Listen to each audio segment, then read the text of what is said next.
How you doing, YouTubers? Just a short one today. I want to talk about an exercise I give all my students. It doesn't really matter what genre they play, but particularly for a genre where, you know, I mean, my tone's a little dirty there, but generally you're playing quite clean. You really need to be accurate with left hand and right hand. So I came up with this exercise a couple of years ago, and as soon as even I started working on it, I found my jazz chops improved, my rockabilly chops improved, everything improved. So I'll bring the camera forward, I'll walk you through this exercise.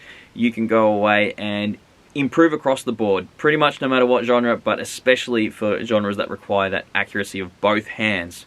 Now, if you want the transcription of this, you do have to be a member of the Patreon, but you may not need it, so just see how you go. Of course, if you do want to support, just jump over. It's a couple bucks a month. You get tabs for all of my transcriptions, etc., etc. Let's get to work. Okay, so the exercise goes like this. I'm going to play through it quickly, and then I'll explain what's happening and why you should do this exercise.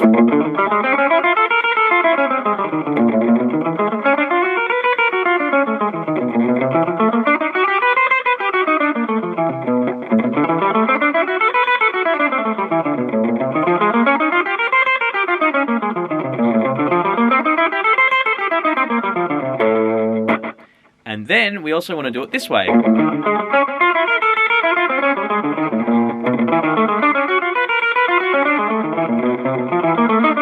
no one likes that one.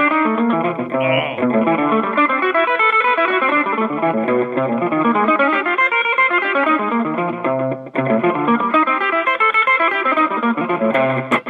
Okay, you've probably got the premise by now, okay, especially if you're good at patterns and stuff like that. But what we're doing is we're doing an exercise where we're using the first finger and the second finger, and we're crossing strings immediately. So we're really working the ability of our first finger and our second finger to work together. Okay, we go up, we go back. I'm also alternating the right hand picking because that develops your right hand picking, okay?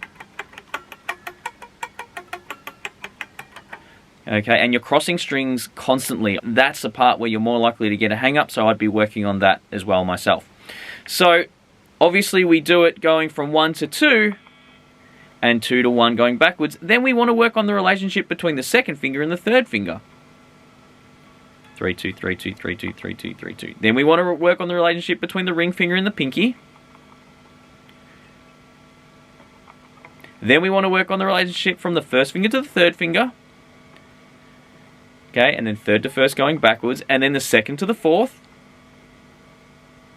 And then we want to work, and of course going 4 to 2, and then we're going to be working the 1 to 4, and then 4 to 1 going backwards. So you're working every possible combination of that left hand. I really believe this is a great exercise. Now, the other thing is why we want to reverse it is, of course, because you're going to have situations where you might want to play from one note to the next going backwards, and you might want to transition to the next string, you know, without using your pinky or third finger or something. So it's just working all the variables that your fingers are going to do. Of course, you could even get crazy and start skipping strings and going... Oh. Because that's going to happen in all kinds of variations.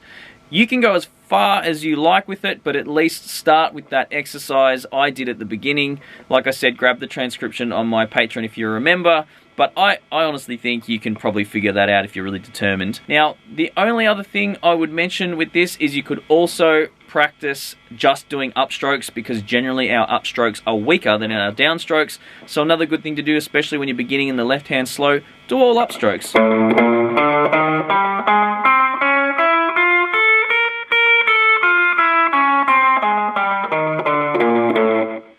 okay, and you can go through the whole exercise like that. You could do this exercise from every single fret, up and down the board, in reverse. It would be amazing for your playing, but you spend as much time on that exercise as you think is important.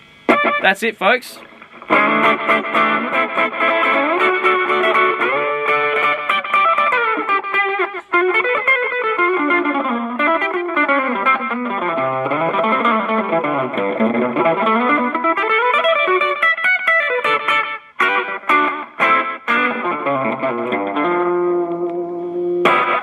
See you later.